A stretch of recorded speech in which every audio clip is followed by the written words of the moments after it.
আজকে আমি বানিয়েছি সুজির হালুয়া, যেটা 5 মিনিটেই খুব তাড়াতাড়ি তৈরি হয়ে যায়। তো কী কী উপকরণ রেখেছি চলো সেগুলো দেখাই। হ্যালো বন্ধুরা, তো আজকে আমি নিয়ে এসেছি একটা ঝটপট সুজির হালুয়ার রেসিপি 5 মিনিটে। তো চলো শুরু করা যাক। সুজির হালুয়া বানানোর জন্য এখানে সুজি নিয়েছি, পাউডার দুধ, আধ কাপ চিনি, ঘি আর এলাচ। তারপরে আমি কড়াইয়ে দিয়ে দিয়েছি ঘি, কারণ আমি সুজিটাকে ঘিয়ের সাথে ভালো করে ভেজে নেব।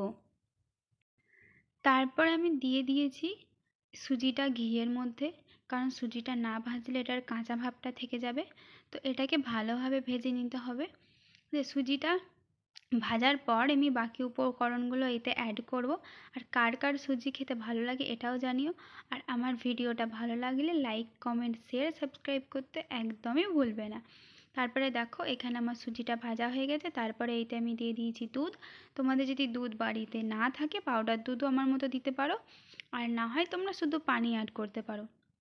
তো এখানে আমি দুধটা দিয়ে দিয়েছি। এইতে দিয়ে দেব 3টে এলাচ, স্বাদ মতন লবণ, আর আর স্বাদ মতন চিনি। বেশি পরিমাণ দেওয়ার দরকার নেই, অতিরিক্ত মিষ্টি হয়ে যাবে।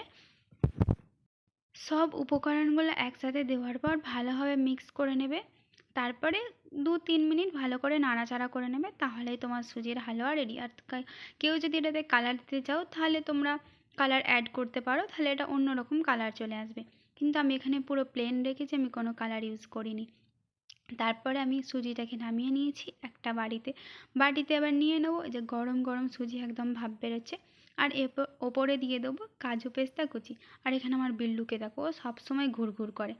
তারপরে আমি আর আমার বিল্লু দুজন মিলে সুজির হালুয়া খেয়ে নিই। আর সন্ধ্যা থেকে আমার খুব খিদে পেয়ে যায়, সন্ধ্যাবেলাতে এমনিই খিদে পেয়ে যায়। তো আমার ভিডিওটা কেমন লেগেছে অবশ্যই জানিও। ঠিক আছে, বাই বাই।